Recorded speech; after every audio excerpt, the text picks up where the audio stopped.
Just want to thank everybody for being here today, and we're going to be going over an operation that we just conducted to help with organized retail crime and to help with our shoplifting problems. You know, during the past several months, I've been trying to really take note of what the community thinks is important to them. You know, we got a lot of complaints about license plates, and we did specific operations to address license plate violations. We've done the same with red lights. I'm telling you, a cell phone operation is in the near future. That will be the next thing that we're going to be dealing with. But also on the crime side, you know, we've taken a lot of steps forward with our homicide investigations. That was something important to the community a while back. And we know that the month of May, June are key for us in trying to reduce our numbers of homicides.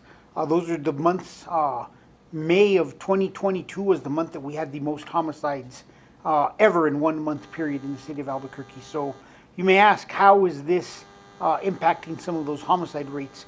Well, I wanted to make sure that we had a big presence in the community in the months of May, June, so we could try to lower our homicide numbers through taking drivers of crime to jail, also just being a visible presence and people seeing us more and more in the community. And it's always been a belief of mine that, you know, there are key people who are within the community that are committing a variety of crimes up to and including homicide. And when we did our homicide update last year, you know, Gilbert talked about the fact that 25% of them had a property crimes history. So you could see quickly that taking some of these people into custody, key ones, is important. Some of them will stay in custody, but the vast majority of these individuals are released, and that's something that we want to highlight, is that we have to change the system. We need to bring available resources to drug addicts. We need to bring available resources to people with mental health illness, and we need to bring resources to the homeless. And you're going to see that today's presentation is going to cover those three topics quite extensively. So we are going to have increased presence in the community over the next few months as we proactively try to be out in the community as much as possible to lower crime during these key summer months. But I just want to thank Commander Hartsock and all his people for all of their hard work last week in going out and taking some of these individuals into custody. And we'll take some questions at the end. I'm pretty sure there's going to be some questions reference city transportation, but we'll wait till the end and we'll take those questions at that time. So I'll turn it over to Kyle. Thanks. Hi guys, I'm Interim Commander Kyle Hartsock with the Investigative Enhancement Division. And like Chief said, you know, working retail crime operations is nothing new for our department. What we've been working on is we have a new chain of command, and that's Deputy Commander Josh Hawks and Lieutenant Connor Olquest. In terms of our outreach to the business community of Albuquerque, and for the most part, our retail business community in town is very excited to continue to work with us and are constantly looking for ways to reduce the amount of theft that's occurring in their stores. Last week, what we did and what we plan on continuing to do through the summer and indefinitely is having these kind of all hands operations within our divisions where we're going out, we are directly interfacing with the stores and their loss prevention and employees and creating zero tolerance zones for any kind of theft that's occurring inside those businesses while we're there. We're not delusional that we can always arrest and charge 100% of the offenders, but just like the other operations that Chief does, during certain time periods, we want a zero tolerance, and that's what we did. We primarily focused on the Coronado and Cottonwood shopping areas last week, but we also know there's many other shopping areas. There's lots of grocery stores that get hit with lots of theft and vandalism. There's, of course, regular retail stores. There are shopping centers. So we were excited to get out there. We used some new technology in there. And what we also wanted to do was look at, you know, it's one thing that we know someone is stealing, but we wanted to better track and understand how are they getting to these businesses, right? If they're driving up, are we seeing this car used in lots of other thefts, right? Doing that more traditional kind of research. And if they're not driving up, what's their mode of transportation? One of the things we found is out of the 31 or so offenders that we'll start to detail a little bit here, 29 of them did not drive a car to the store to commit the theft. A big handful of them are using the city bus or walking up from places we couldn't clearly see. And we didn't believe that they're parking and walking up. We think they're likely unsheltered or transient in nature, but walking into these shopping districts and just committing very bold and brazen thefts with no real fear of enforcement. During the week-long operation, 31 different persons were charged with shoplifting offenses. These are new charges, but we also cleared out 29 active warrants on those same 31 people. So what that tells us is a lot of them are already inside that criminal justice system. They had current warrants for their arrests. This means they're not being reliable and showing up to court or appointments or treatment or whatever the court was asking them to do. And on top of it, they're committing new crimes in the community. The total approximate value of the merchandise that was stolen just from these 31 people, you can see, was almost $7,000. Now, when you guys eventually get the list of all the names, you'll see most of these were misdemeanors, under $500. This is important because July 1, the law is changing. Now, if you have multiple thefts over a 90-day period, we can aggregate all of those numbers together. And if you go over that $500 mark, it's going to be a felony.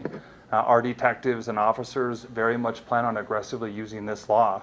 You might only steal $30 or $40 or $80 right now, but if you keep it up and keep doing it, you are going to get hit with a felony and have a much different outcome in court. That's the idea behind the law, and our department and division are very excited to be the forefront of making that law used very effectively in Albuquerque.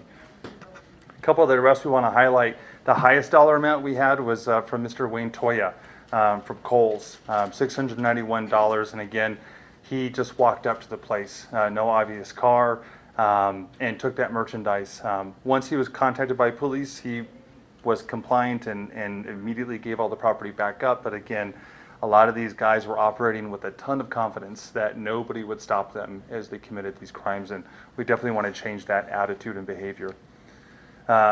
Malachi Jolly was interesting. We actually arrested him near Coronado Mall. The store H&M actually didn't even have an idea that they had something to walk out of their store. We actually observed it and stopped him. And interesting enough, we had officers from the Northwest Area Command, which cover the Cottonwood shopping area, but we were near Coronado this day. They recognized him from hitting the Cottonwood area a lot. But he wasn't really known to the Coronado area, which also just shows the amount of travel going back between these shopping areas, that they're not discriminating based on location. Any store that they can steal from, they will. He was utilizing the city bus to transport himself back and forth. Bryant Begay has many felony level shoplifting offenses in the court system, had warrants for his arrest from our organized crime unit at the time of the shoplifting, and stole again. And again, not only will the new law affect him, but he's also someone that he doesn't appear to be reacting to the court's methods of treating this person. And the business community is the one getting hit by him over and over again. And finally, one that I'll have video to show you with that we wanted to highlight is Lori Maldonado. At the time of her arrest last week, she was actually on pretrial release from a November shoplifting where she produced a gun and showed the gun to an employee when the employee tried to stop her on the way out, which kind of lets you understand maybe why sometimes the stores could be hesitant to stop people from stealing, because sometimes they point a gun at them. She had an arrest warrant issued for her, was arrested, a detention motion was filed, a judge decided that she was okay to let out, and one day last week at the Burlington Coat Factory near Cottonwood Mall, her and an associate stayed inside the store for quite some time. This is important too. The stores might see a thief inside, know that they might be up to no good, but can we have our officers wait for 90 minutes outside where they pick their stuff out and maybe decide if they're going to steal, maybe change their mind? It's hard to manage our resources like that. During this TAC plan, we could actually just wait. We did, and she did what is becoming more common, where she used the fire escapes of the stores to just run out with merchandise. I'll show you that. Some of that video right now is her leaving the store. She's in the back there with the cart. And again, this is in Burlington Coat Factory by Cottonwood.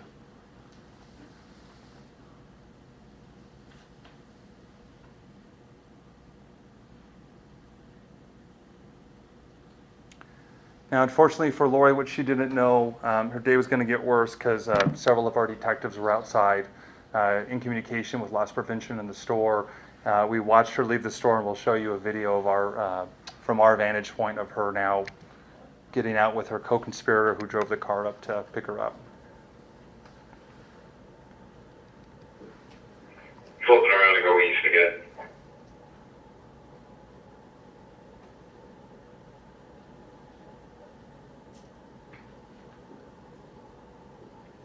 2, penalty emergency exit, penalty emergency exit with merchandise.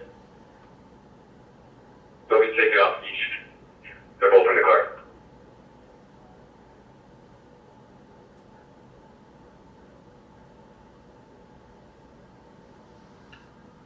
Now, Lori and her partner were a little bit more organized than most of our thieves last week. And we looked at their history. They also had a more dangerous and violent history in doing this. So in all, again, we charged 31. We saw a big mix of who came. But some of the things that stuck out again is out of the 31 arrests, 29 of them got it, used a city bus or walked up. So we want to work to try to address that too, to help the stores defend up better, to protect their property, and also how they interact with our department. Orca and ARAPA are already organizations where the stores work together. One thing we noticed that they were missing is us telling them who we've arrested and charged. One thing that became clear during this operation is as we shared pictures on of who we were arresting just on the operation, other stores that were participating said, I know that guy. That guy steals from me all the time, but we never knew who he was. Can we have his information? So now we can also put him in our logs. If he walks in, we can just turn him right back out. So we're excited about the results, and we want to let you guys know this is going to continue. This isn't going to stop. We're going to continue to pick different shopping areas and districts, work with the businesses, and in fact, zero tolerance enforcement during those times of operation. If you were doing this kind of thieving, you're going to stand a much higher chance of arrest very, very soon. And with the new law kicking in, it's a good chance it's going to be a felony. You know, one thing is, Kyle also touched upon, is we are working to bring back some of our partnerships. Anybody who was here during the, 2010-11 era, I was in property crimes, and we had strong relationships with the big box stores through ARAPA. We had the Construction Industry Crime Alliance. We had working groups with recyclable metals and the state RLD, and we've met, and I recognize that we need to bring these partnerships back. They got taken away at some point in time, and that was one of my commitments when I became chief, is bring those partnerships back. And I'm happy to announce that Deputy Commander Josh Hawks was hired, and his sole job is to help redevelop those relationships. You heard Kyle talk about the fact that, once they started sharing information, other stores knew who these individuals were. So we have already met with RLD. We want to make sure that we have a strong stance with new laws coming into place for catalytic converters, how we're going to be looking at recycle centers and ensuring that they're following the rules, and can we identify suspects from there? If somebody goes to a recycle center with 13 catalytic converters, well, I'm pretty sure I want to know that I want to talk to that individual, because where did 13 catalytic converters come from? So that's kind of what we're trying to work on developing, and that's why those partnerships are key to us, and that's why we're taking these steps with not only the enforcement aspects, but also more information sharing and building those partnerships back up to help us fight crime. With that, I think we'll take any questions that you may have. If I don't like the question, I'll give it to Kyle. I'm just kidding. Yes, Natalie. Do you happen to know how many of these folks that you arrested are still in custody? Kyle should probably know. Yeah, so Lori Maldonado and Mr. Begay should both still be in custody because they had other pending cases that they now violated. And we talked to the DA's office about them during the arrest, and definitely on Lori because she had a gun in her prior case. They very much agreed she needs to stay in jail until trial. Hopefully the judges agree. Did we get one other person with a firearm? No. No. Okay. Yes, Matt. Do we know how many of these people were homeless or used drugs? I would say almost all of them, but Yeah, I mean, we definitely found drugs on some of them. And again, we did ask questions. We can only rely on what they were telling us. We didn't spend a lot of time, verifying the status. But yeah, I would agree with Chief. I think a majority of them are unsheltered individuals. They're walking up to these centers, or they're using the city buses to get there, and they're stealing to feed that habit is a likely answer. Matt, and we gotta really look at reality. Reality is whether we like it or not, or the business community likes it or not. These individuals aren't going to stay in jail forever. You're not going to stay in jail forever over a $250 shoplifting.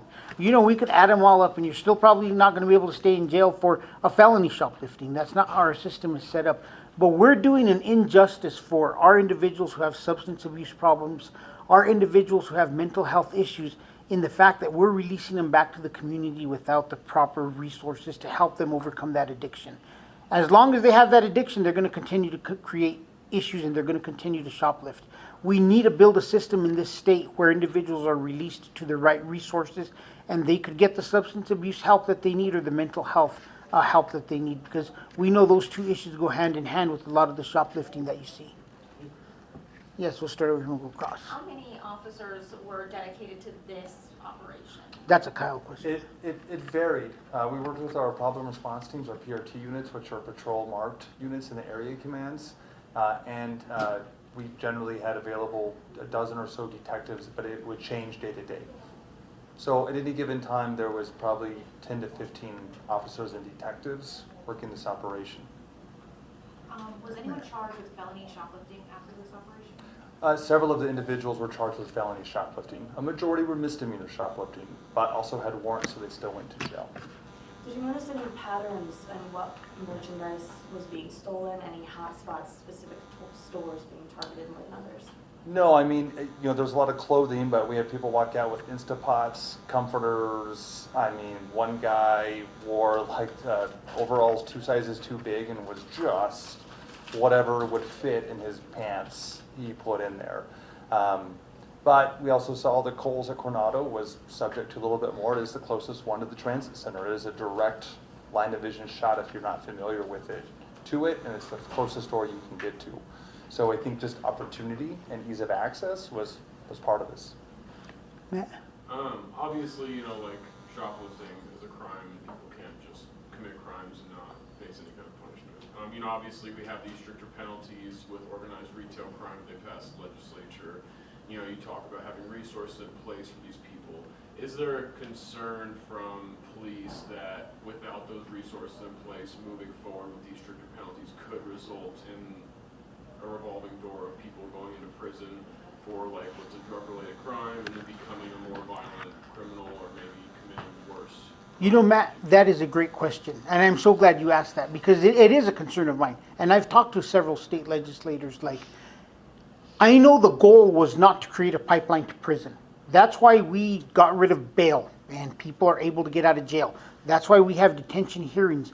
But I wish somebody would do a study. Are we hurting these individuals more than helping them? And are they ending up in prison longer because we now have 10 cases against them because we released them without the resources they needed, as opposed to one where if we got them into the system on one charge and we got them the help they needed and we had a system built that gave them the resources they needed and they got drug addiction, that they now have one case.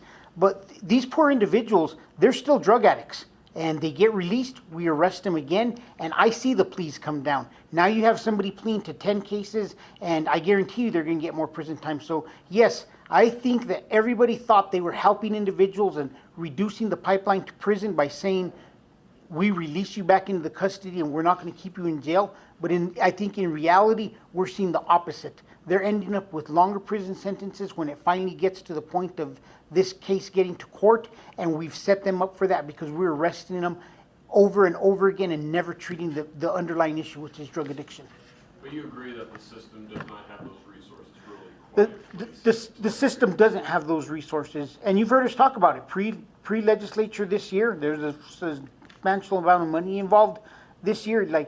We have to devote the resources to substance abuse and to mental health, and I will say it over and over again, we got to fund those systems. I'm not a professional on those systems. I don't know what those systems need, but the leadership in those areas need to come forward and say what they need to have the right system. I need the courts and the DA's office to say what is the proper system we need in place. That is not the place of the police department, but I'm here to advocate for those systems to get funded the way they need to so that we could stop this revolving door. The revolving door isn't just necessarily stopped by arrests. It's stopped by treating the underlying issue, which is drug addiction and mental health.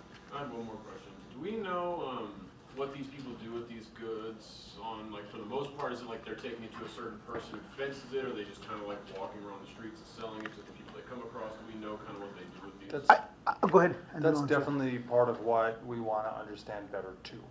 And I don't think we're at a place to share it publicly, but if you're on the part that's buying stolen goods, and Chief already mentioned catalytic converters, you can expect to see our faces fairly soon as well. So that's something you guys plan on kind of tackling too, is the avenue where these goods are going. Oh, no, absolutely. And we've also been in talks with ACS on the future operations. If people need assistance in doing things, doesn't mean you're going to escape this charge, but we're more than happy. You know, I think every police officer would agree, we don't want to see the same bad guy twice doing something. That's it. I caught you once, I cannot see you twice. Whatever does that, drug treatment, jail, we'll use any solution. I just don't want to see you twice. You know, Matt, and every single one of us as citizens need to take a look inside ourselves. I live in Albuquerque. I come around the different parts of the city, and one of the things I can say is after being here all these years, I don't know how many times people have approached me in parking lots and said, "Do you want to buy this? I got a good deal on it." Every single one of us, we have people nodding their head. It's happening. We have to resist that and say no. Because if every one of us is sick of shoplifting, every one of us is tired of this crime, the moment they can't move the goods, people stop stealing them. But we have to resist the good deals. And everyday citizens, it's hard. I watch. Every day I see people in parking lots approaching people. And we as citizens have to get the word out, say, in order for us to stop this trend, we also have to stop buying it, knowing there is nobody who's going to fool me that says, "Oh yeah, I thought the dude that was selling it outside of the store was legit." We all know it's not legit. So hopefully as citizens, we could also start making a difference in this. Yes, Nana. I saw that you said 10 of them were arrested, or they were using transit to get away. 29 of the 31. Were using like public transit. Public transit, they were walking up, so they could have been, but we couldn't clearly see it. Got it. And you said that the Coles, since it was near the transit station, tended to kind of get hit more. So I was just curious how, looking at, because we've seen that before, looking at transit and how that's been utilized in the past, how that played a role in what you were focusing on here. I think that it did play a role. They noticed quite early in the operation, Kyle updated me that they saw people coming either from the transit center or going towards the transit center. And I think this is where we have to work to a compromise. And I wish both sides of the aisle would come to a middle ground. We've identified everybody that was taken into custody during this operation that we thought were using buses. And we're hoping that we could move forward at some point in time and issue some sort of criminal trespass so that they're no longer allowed to be on the buses. Not forever, for a certain period of time. And we need to develop a system where we're able to say, look, right now, currently, it's very difficult because of the criminal activity that you're bringing onto the bus. You're making it unsafe. But we all know that at a certain point in time, a criminal trespass notification expires and people would have the opportunity to build their way towards proving themselves to be able to go back and utilize these bus services. So I think there's still a lot of work that needs to be done. We'll be in communication and contact with all of our people who are the decision makers on this, and hopefully we could find a compromise where these individuals who commit these crimes are also held a level of accountability not to be back on that system. I have two questions here. The first one is that we spoke to a business owner in Nob Hill earlier today about the recent retail that they're seeing and around the area. Is that a particular focus that will be coming up within this operation? Like Nob Hills? Nob Hill. Oh yeah, so we're in the process of looking at crime stat numbers, and part of what it is, we need the stores to report the thefts, and that's how we're designing our targeting. But we also work with the trade organizations because they're bringing their mouthpieces to it, and they're telling us what's happening, and then we can customize our operation to it. But there's no part of Albuquerque that's going to be safe from our operation if you're going to be stealing. The other thing we're also doing is Nob Hill is the next step. We are very fortunate that our federal delegation has been really good at getting us funding at the federal level for cameras.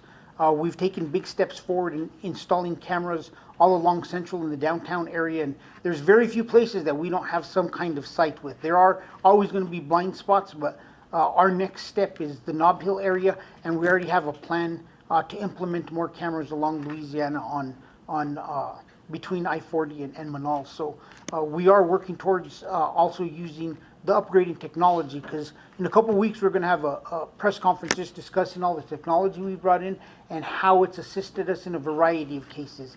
And if you look at that technology going back to the horrible incident when we had a child killed in a crosswalk and how we utilize cameras and that, and each one of you reads the criminal complaints that are going through homicide right now, and the extensive use of phones and technology is just unbelievable. So we're also going to rely on technology to help us identify some of these individuals and hopefully take them into custody and help to build those cases of them committing felony shoplifting.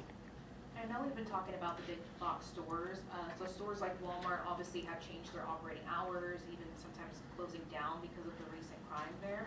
How do they feel right now with this operation? I know we're kind of improving that relationship now. Well, so that's what DC Hawks and Lieutenant Oldquest are doing a lot of is FaceTime with those stores. And again, we want to partner up with every retail store that is facing these problems right now. And we think we're going to be fairly effective in moving ourselves around the city and doing it.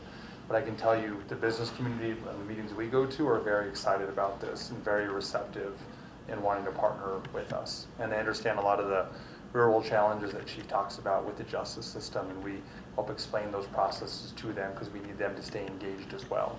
They got to show up to court if it's going to be one that's going to go to trial, things of that nature. We need that commitment from all the parties all the way through. And it's a national problem. I just recently read an article of all the Walmarts that were closing. I mean, locally, when you heard about the Walmart on Zuni closing, it was like, oh my God, what's wrong with Albuquerque? Nationwide, there's Walmarts closing. And there's other stores that are closing because of retail theft. So we're trying to do our part and be more proactive than a lot of other cities are, and we're trying to put an emphasis into this. So we will continue to have these short-term operations, unknown times, and hopefully we can take people into custody. Because Kyle did notice one thing. He said by the end of the week, the word had gotten out and there weren't as many people out shoplifting. So we're hoping that if we could mix it up and do a day here, 2 days here, that it's going to have an impact on people's mindset of when they're going to shoplift and when they're not. Any other questions? If not, we're going to run out the door. One more, sorry, one last one. So I know in the past APD offered something where officers were able to have overtime and serve as security guards for a lot of these businesses. Has that stopped? Is it still going? Yes, it's Is that gonna stopped. change? I take full responsibility for that. Is that going to change? No, it's not going to change. I have a fundamental value that if you are going to contract the city of Albuquerque and the Albuquerque Police Department, and you're going to say, I'm okay with officers using force, arresting individuals, and public tax-paying dollars assuming the liability for this, but I will not do that with the private security that I have there, and they're going to watch people shoplift. I'm not going to change that stance that we're not going to provide security service for them. I think that these companies are probably richer than the city of Albuquerque, a lot of them, have more money than most cities, and the responsible thing for them to do is not only have a set of rules when the police department is there and the taxpayers are on the hook for liability, but also when their private security is there. And they could assist with this a whole lot more by, like you said, changing hours. I went recently to a local store and I saw how they'd changed the entrance, and I was like, wow, this is great. They're allowing only so many people in. Like, they're starting to get more proactive. And you know what? If a store that is doing a lot of proactive things to defend themselves from being shoplifters and helping approach me individually on a case-by-case basis, I may take that into consideration and make a modification. But I also want to see them get engaged and them not just buy their way out of it with taxpayers' liability.